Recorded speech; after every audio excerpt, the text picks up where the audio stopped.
교독하겠습니다. 또 이르시되 어떤 사람에게 두 아들이 있는데 그 둘째가 아버지에게 말하되 아버지 하나님께서 내게 영광을 주시되 있어서 하는지라. 아버지가 그 살림을 각각 나눠서 주었더니 그 후 며칠이 안 되어 둘째 아들이 재물을 다 모아 가지고 먼 나라에 가 거기에서 허랑방탕하여 그 재산을 낭비하더니 다 없애서 그 나라에 가게 되어 나무 앞으로 옮기니라.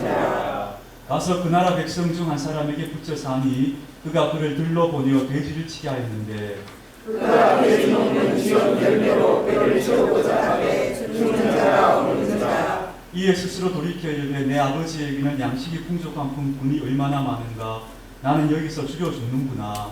내가 일어나 아버지께 가서 이르되 아버지 내가 하늘과 아버지께 드리셨사오니 지금부터는 아버지 아들이라 일컬음을 감당하지 못하겠나이다. 나를 품꾼의 하나로 보소서 하리라 하고 이에 일어나서 아버지께로 오라가니라. 아직도 거리가 먼데 아버지가 그를 보고 시신이 여겨가려고 오라고 이를 마시니 아들이 이르되 아버지 내가 하늘과 아버지께 죄를 지었사오니 지금부터는 아버지 아들이라 일컬음을 감당하지 못하겠나이다 하나 아버지는 종들에게 이르되 제일 좋은 옷을 내어다가 입히고 손에 가락지를 띄우고 발에 신을 신니라. 그리고 살진 송아지를 끌어다가 잡으라 우리가 먹고 즐기자. 너희 나라를 죽었다가 다시 살아났으며 내가 이었다가 다시 돌아오니 그들이 즐거워하더라. 아멘. 앞에 그림이 보이십니까? 여러분 가지고 있는 가이드북에도 그림이 있는데 그 그림이 지금 앞에 띄워져 있습니다.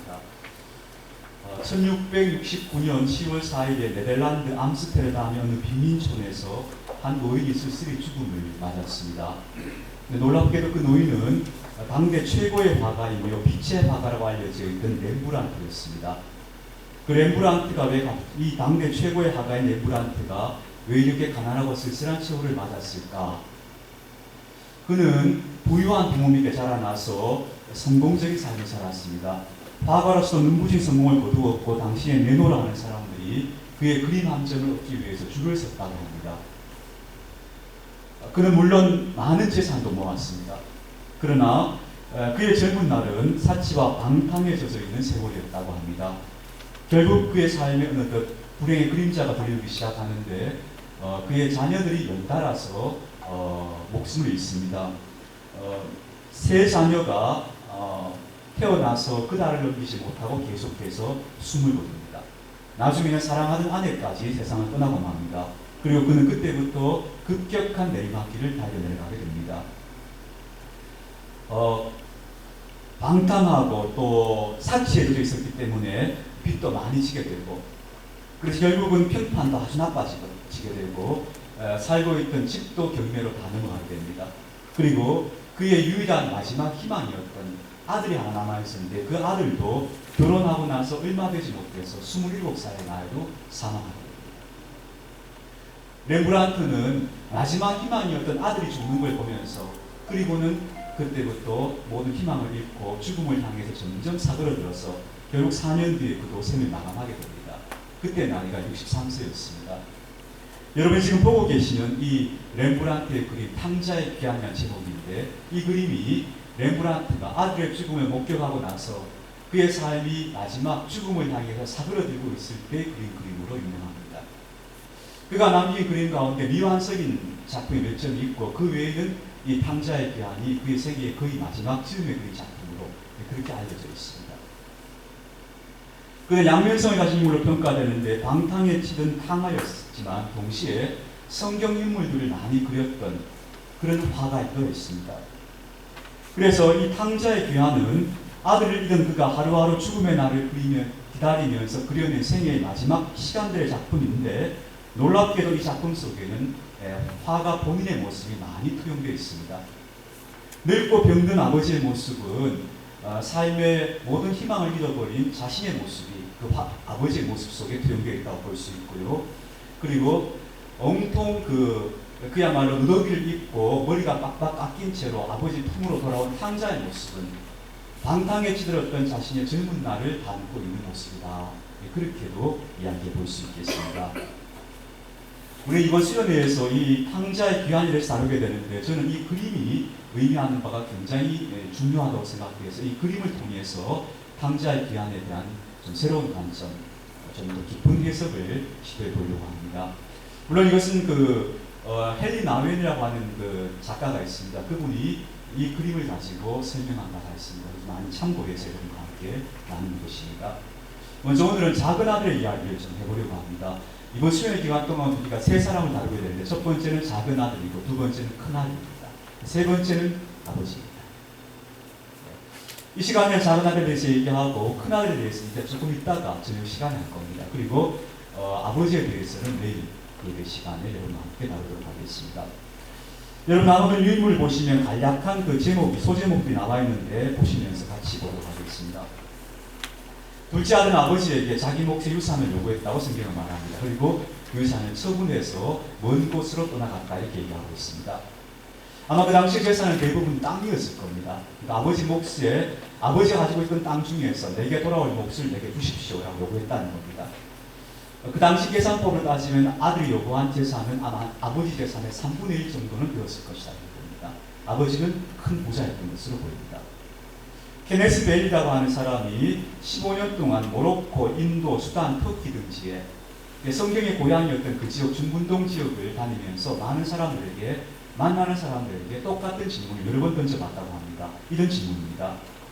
이 아들처럼 아버지에게 재산을 먼저 달라고 요구하는 아들이 있다는 소리를 들어보셨습니까? 이렇게 물었다고 합니다. 그랬더니 대답하는 사람이 한결같이 전혀 그런 말을 들어본 적이 없습니다. 대답하더랍니다. 또 물었습니다. 그렇다면 아버지에게 그런 얘기를 꺼낼 수는 있을까요? 했더니 대답하는 사람들이 말도 안 되는 소리입니다. 그렇게 대답하더라는 겁니다. 그 지역의 문화 관심이 그렇다는 겁니다. 그리고 만약에 누가 아버지에게 그런 요구를 한다면 어떻게 될까요? 그 아들은 아마 두드려 맞을 겁니다. 왜냐하면 그것은 아버지 보고 얼른 죽었으면 좋겠다는 얘기가 똑같습니다. 그렇게 대답하더라는 겁니다. 아버지에게 내 몫의 유산을 주시오 라고 요구하는 것 자체가 아버지가 빨리 죽었으면 좋겠다 라는 대단히 불순한 요구를 하는 겁니다. 그런 요구를 했고 그리고 그 재산을 처분해서 떠나가 버렸습니다. 고대의 사람들에게 땅이라는 것은 절대 버릴 수 없는 겁니다. 남의 손에 들어가서 안 되는 겁니다. 어떻게든 지켜내야 하는 특별히 이스라엘 사람을 거두었습니다. 자기 기업이었습니다. 근데 그 아들은 아버지로부터 받은 그 땅을 처분해버리고는 재산을 만들어서 도망가 버렸습니다. 그러니까 도저히 그 당시의 문화적 관습에서 용납될 수 없는 행위를 그 아들이 했다. 이렇게 이해할 수 있습니다. 마치 이것은 완벽한 낙원에서 하나님을 거역했던 인간의 첫 모습을 연상시키는 그런 장면이라고도 볼 수 있습니다. 왜 이 아들은 이렇게 아버지 집을 떠났을까? 이 아들은 아버지 집이라는 것은 아버지의 사랑 아래 보호받는 공간입니다. 그렇죠? 그 공간이 바로 아버지 집입니다. 아버지 집을 떠났다는 것은 무슨 의미가 하면 더 이상 아버지의 사랑과 보호가 내게는 필요하지 않습니다라고 하는 아들의 선언이 있습니다. 나는 더 이상 아버지의 보호가 필요 없고 동시에 아버지의 간섭도 받을 이유가 없습니다. 이게 아들의 마음이었습니다. 아버지의 사랑이 나에게는 더 이상 필요치 않습니다. 라고 하는 매우 냉정한 선언이었습니다. 그런데 문제는 여러분, 왜 아들이 이처럼 아버지를 떠나게 되었을까? 이렇게 볼 수 있습니다. 아버지가 줄 수 있는 것보다 세상이 더 좋은 것을 줄 것 같았기 때문입니다. 이게 놀라운 이야기입니다. 지금까지 아버지가 아낌없이 한량없이 조건 없는 사랑을 베풀어 주었지만 이 아들은 그 사랑만으로는 만족이 안 되고 아버지가 줄 수 있는 것 외에 더 좋은 것을 세상이 줄 수 있을 것이라는 기대를 가지고 있었던 겁니다. 그래서 나는 아버지가 더 이상 필요치 않습니다. 아버지 주는 사랑이 내게는 더 이상 필요치 않습니다. 라고 선언하고 집을 떠나버린 겁니다. 이것은 바로 참과 거짓을 구별하지 못하는 인간의 슬픔이요 미스테리라고 말할 수 있습니다. 놀랍게도 인생들은 이런 일들을 숱하게 잘 막았습니다. 제가 아는 한 후배가 있었습니다. 이 후배가 그때는 저도 젊었고 그 친구도 젊을 때였습니다. 저는 결혼했고 그 친구는 아직 결혼하기 전이었습니다. 근데 그 친구가 그 친구를 좋아하는 여자친구가 있었어요. 근데 저도 이제 그 친구 여자친구를 알고 있죠. 후배 친구 여자친구예요. 그 여자친구가 애가 너무 괜찮은 애예요. 아가씨가 사람이 아주 예쁘게 생겼어요. 상당한 미인이고 공부도 아주 잘하고 좋은 대학을 다니고 있고, 또 이 여자친구가 마음이 너무 좋은 사람이에요. 그래서 저는 그 친구를 보면서 참 정말 복되다. 어떻게 저런 여자친구가 있을까? 이런 생각을 했어요. 후배를 보면. 그러면서 제가 그랬죠. 야, 아무 것이야. 너 그 아가씨하고 좀 잘해봐라. 걔하고 좀 잘해서 그런 친구하고 결혼하면 얼마나 좋겠느냐고. 그렇게 얘기했어요. 근데 이놈 자식이 뭐라고 얘기하는지 아십니까? 저한테 이렇게 얘기하는 겁니다. 형, 걔는 예쁜데 향기가 없어. 제가 정말 속이 뒤집힌 줄 알았습니다. 그렇게 예쁘고 착한 아가씨인데 매력이 없다는 겁니다. 그리고 다른 사람과 결혼했습니다. 그리고 더니 결혼 생활이 상당히 힘들었습니다. 근데 제가 나중에 물어봤어요. 웃으면서 한번 정말 답답하고 싶더라고요. 그 말을. 그래, 매력 있는 여자하고 사니까 좋으냐 물었습니다. 향기 있는 여자하고 사니까 좋으냐 다시 물어봤어요. 이게 얼마나 어리석은 인생의 미스터리인지 모릅니다. 진짜가 거기서 구분을 못하는 겁니다. 뭐가 더 중요하고 뭐가 더 가치가 있는 건지를 모르는 겁니다. 그럴 때 보이는 것들은 절대 공짜가 아니었습니다. 세상에 나가서 세상이 정말 좋은 걸 주고 갔지만 그건 절대 공짜가 아닌 겁니다. 대가를 반드시 치러야 하는 것인데, 이 아들은 어리석게도 눈에 보이는 것을 마치 아버지가 주듯이 누구라도 줄 수 있을 거라고 믿었군요. 이런 바보가 없었습니다. 어떤 선교지에서 선교지에 살고 있는 원주민을 선교사님이 이 선교사님의 고향으로 초대를 하셨답니다. 그리고 이제 마트를 같이 간 겁니다. 마트에 가니까 마트에 온갖 물건이 얼마나 많이 산더미처럼 쌓여 있습니까? 식료품이고 이런 것들이. 그걸 막 잔뜩 이게 카트에 담아서 계산대로 온 겁니다. 그래가지고는 선교사님이 신용카드를 딱 꺼내서 딱 계산했더니 막 그대로 통과되는 거 아닙니까? 그걸 보고 이 원주민이 눈이 휘둥그레져가지고 하는 말이, 그 카드 나 좀 주면 안 되겠느냐고. 어떻게 뭐 딱지 하나만 있으면 이게 다 가져갈 수 있느냐고. 그래, 그 딱지 하나 주면 안 되겠냐. 지금 마법의 딱지처럼 생각하는 거예요. 그러더라는 겁니다. 그 신용카드가 정말 사람 잡는 건지는 모르는 거죠. 그게 마법의 딱지가 아니고 그 마법의 딱지로 물건을 사기 위해서는 그만한 대가를 치러야 한다는 것을, 그걸 모르는 겁니다. 이게 인생의 정말 어리석음이고 미스터리입니다. 이 아들이 지금 그러고 있는 겁니다. 그러나 집을 나온 지 얼마 되지 않아서 이 아들은 드디어 그때에서 깨닫게 됩니다. 내가 지금 더 좋은 것을, 아버지 집을 떠나 더 좋은 것을 얻을 수 있다고 생각했던 것이 바로 불못이었구나. 여기서는 아무것도 그냥 얻을 수 있는 것이 없구나 하며 철저하게 깨닫게 됩니다. 아무도 내가 원하는 사람을 줄 수 없고, 아무도 내가 원하는 평화를 줄 수 없고, 아무도 내가 원하는 행복을, 내가 원하는 자유를 줄 수 없다는 사실을 이 아들은 처절하게 깨닫게 됩니다. 설사 세상에서 나에게 그런 것을 조금 나누어 준다면 거기는 반드시 대가를 치러야 한다는 것을, 반드시 대가가 치러져야 한다는 것을 이 아들 그때서야 비로소 깨닫게 됩니다. 이게 얼마나 안타까우냐. 이 아들은 그때서야 비로소 깨닫게 돼요. 세상은 철저하게 주고 그리고 받는 것이다. 아니, 어떤 의미에서는 내가 주는 것보다 항상 받는 것이 못하다. 이 사실을 아들은 그제서야 깨닫게 됩니다. 세상이 주는 물은 다시 목마르게 되는 것이고, 혹은 사람을 더 갈증나게 하는 것이 세상이 주는 것이라는 거예요.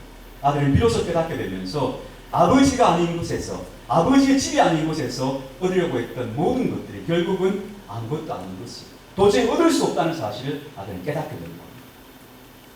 이런 의미에서 이 땅에 살아가는 우리 모두는 일정한 부분은 다 탕자라고 말할 수 있습니다. 우리는 헨리 나웰이 그래서 이렇게 설명합니다. 하루하루 지내는 모습을 보면 나는 하나님보다 세상에 속한 사람인 것 같습니다. 나는 누가 조금만 싫은 소리를 해도 화가 납니다. 별것 아닌 거절에도 깊이 상심합니다. 의미 없는 칭찬에 화색이 돕니다. 사소한 성공에 흥분합니다. 아주 작은 일에 들뜨기도 하고 구덩이에 처박히기도 합니다. 망망대해에 떠있는 조그만 나룻배와 같아서 물결이 있는 대로 고스란히 흔들리고 있습니다. 왜냐하면 세상이 주는 거 아무것도 아닌 것들, 잠깐의 단맛들, 사람들의 인정들, 이런 것들에 자기 마음이 온통 거기 쏠려 있는 자기 자신을 보면서 나는 아직도 이 세상에 속한 탕자인 것 같습니다. 그렇게 얘기하고 있는 겁니다. 어떤 의미에서 우리는 아버지 앞에 있는 것 같지만 세상을 향해서 사랑과 인정과 평안과 행복을 여전히 구하고 있는 둘째 아들일 수도 있다 하는 것을 오늘 이 저녁에 좀 생각해 봤으면 좋겠습니다. 그래서 아들은 결국은 아버지 집으로 돌아오게 됩니다.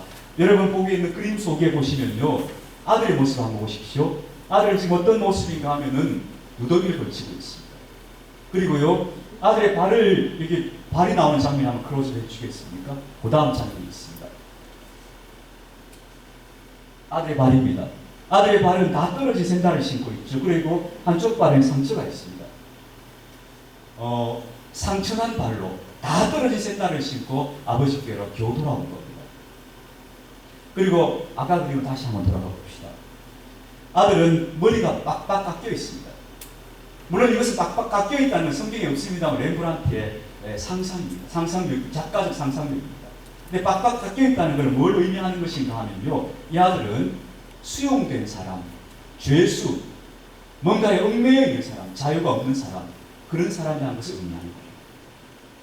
어떤 의미에서 이 그림은 성서가 보여주는 진리를 정확하게 잘 포착했다고 얘기할 수 있습니다. 세상이 주는 것들에 그 많은 대가를 치르고, 그리고 자기 자유와 영혼의 기쁨을 상실해버린, 온통 누더기만 걸치고 아버지 앞으로 다시 돌아오는 그런 아들의 모습인 겁니다. 아들이 이렇게 말합니다. 내 아버지 집에는 먹을 것이 많은데 나는 여기서 죽여 죽는구나.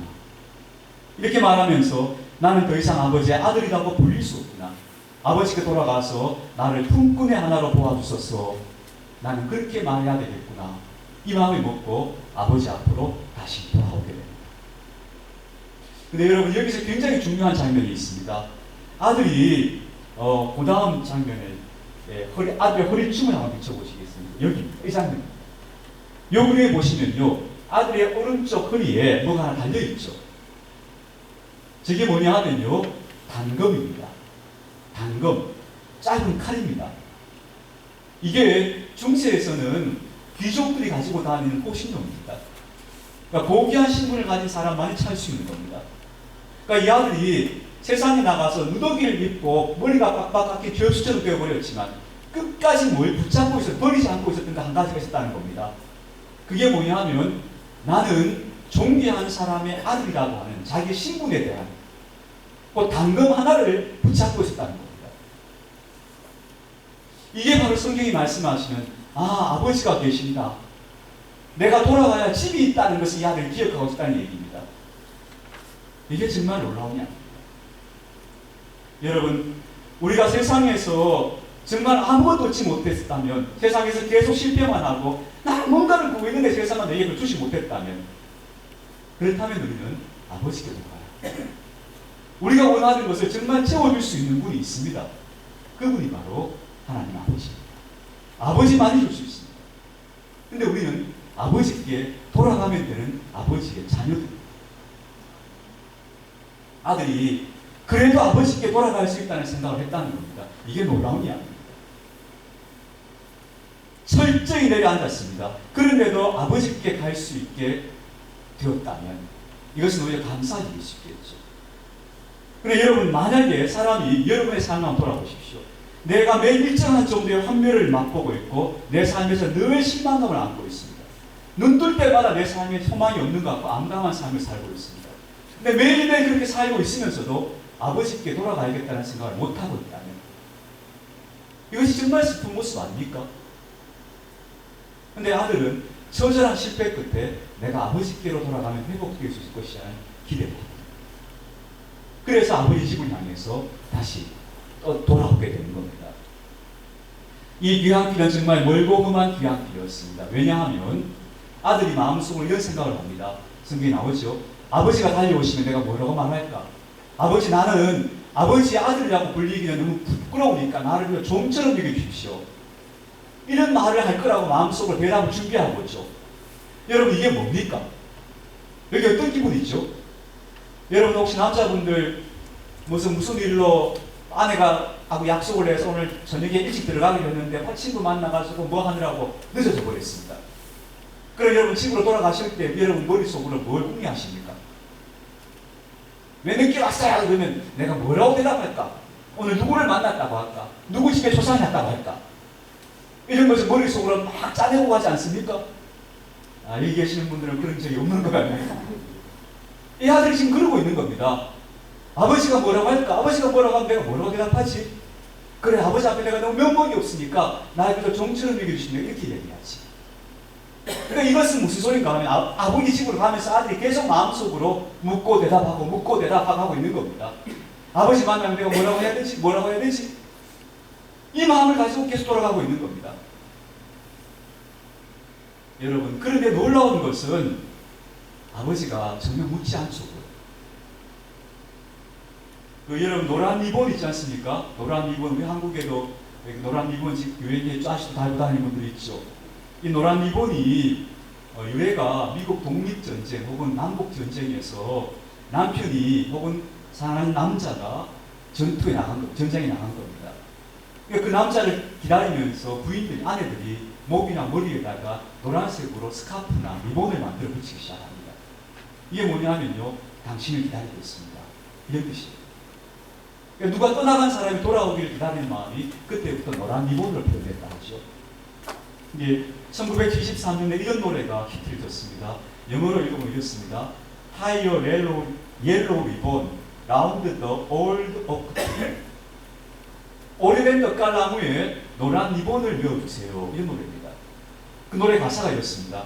감옥에서 남자가 3년을 복역했습니다. 그리고 버스를 타고 집으로 돌아갑니다. 근데 이 남자가 막 가슴을 두근두근하며 가니까 옆에 있는 사람이 묻습니다. 무슨 일이냐고. 이 남자 이렇게 얘기합니다. 내가 3년 만에 지금 출소해서 집으로 가는데 내 아내가 아직도 나를 사랑하고 있다면 내가 지나갈 때 집 앞에 있는 언덕 위에 똠깔나무에 노란 리본을 메어달라고 내가 편지를 보냈습니다. 만약 노란 리본이 메어져 있다면 내가 그 버스에서 내릴 것이고 없다면 그냥 지나가겠습니다. 만약 당신이 나를 용서했고 아직도 사랑하고 있다면 거기다 노란 리본을 메어주십시오. 부인에게 이렇게 편지를 쓴 겁니다. 남편이 그 집이 가까워질수록 가슴이 두근거립니다. 온 버스의 승객들이 다 긴장을 쳐다보고 있습니다. 정말 놀랍게도 그 똠깔나무가 보이는 점에 왔을 때 거기를 쳐다봤더니 온 나무가 노란 리본입니다. 온 나무. 그게 노란 리본입니다. 오늘 아들이 그걸 발견한 겁니다. 내가 아버지 앞에 돌아가면 뭐라고 변명해야 되셨는데 아버지는 묻지도 않으셨습니다. 그냥 아들을 다 받아주셨습니다. 예수님께서 사람들이 이렇게 말씀하신 적이 있죠. 누가 너한테 죄를 범했거든 70번씩 7번 내가 용서해 주라고 하셨습니다. 이 말씀 다른 말로 바꾸면 예수님이 그렇게 하신다는 겁니다. 그런데 이 의미가 이렇습니다. 똑같은 짓을 70번씩 7번씩 하는데도 그걸 용서해 주라는 의미거든요. 오늘은 요식했다가 내일은 절식했다가 하는 게 아니고요. 똑같은 일을 70번씩 7번 하는데 그걸 어떻게 용서해 줍니까? 한두 번도 아니고 똑같은 일을 하고 있는데 근데 성경에서 뭐라 하십니까? 용서해 주라 하십니다. 왜냐하면 하늘 아버지께서 이렇게 하신다고 하셨어요. 내가 똑같은 죄를 지어도 매일 본문제에서 넘어져도 아버지 앞으로 나올 때마다 아버지를 용서해 주신다. 그것이 오늘 이 성경이 우리에게 보여주는 겁니다. 여러분, 이 아들은 세상에 나가서 세상이 주는 것이 아버지가 줄 수 있는 것보다 더 좋은 건 줄 알았어요. 세상에 나가보니까 아무도 주는 사람이 없고 도저히 얻을 수 없었습니다. 그나마 세상에서 반짝거리며 무언가 붙잡고 싶다고 생각했던 것들은 처절한 대가를 요구하는 것이었습니다. 아버지처럼 주는 분은 아무도 없었습니다. 정말 내 인생에 꼭 필요한 것, 꼭 있어야 할 것들은 모두 아버지 집에 있습니다. 이 사실을 오늘 우리가 정확하게 깨달아야 합니다. 저와 여러분이 정말 내 인생에 필요한 것, 그게 사랑이든 누군가의 인정이든 격려든 위로든 그게 무엇이든지 간에 그것은 전적으로 아버지 집에 있는 것입니다. 아버지께만 있는 것입니다. 이 마음이 분명해졌으면 좋겠습니다. 이 사실을 정확하게 인식한 사람이 아버지께로 돌아오게 됩니다. 만약 여러분이 여러분 삶에서 느끼는 뭔가 이렇게 해결되지 않는 것이 있다면, 풀려지지 않는 뭔가가 있다면 그 대답은 아버지께 있다는 것을 믿으시기 바랍니다. 세상에 어디에도 없습니다. 오직 아버지께 그 대답이 있습니다. 그래서 그 대답을 찾아 아버지께 있는 것을 얻기 위해서 다시 여러분 중에 아무도 세상으로 나간 분은 없지 않습니까? 우리는 다 아버지 앞에 있는 것처럼 살았습니다. 그러나 우리 마음으로는 아버지께 구하는 게 아니고 다른 많은 것들을 보면서 저게 나한테 했다면 그게 곧 아버지 외의 세상으로부터 뭔가를 구했던 태도입니다. 탕자와 같은 마음이 드는 겁니다. 이제 아버지만이 나에게 주셨다는 사실을 반드시 기억하면서 아버지 앞으로 나아가서 아버지께 구할 수 있는 그런 저와 여러분들이 다 되어졌으면 좋겠습니다. 아멘. 우리 함께 찬양합시다. 5장 내가 주인 삼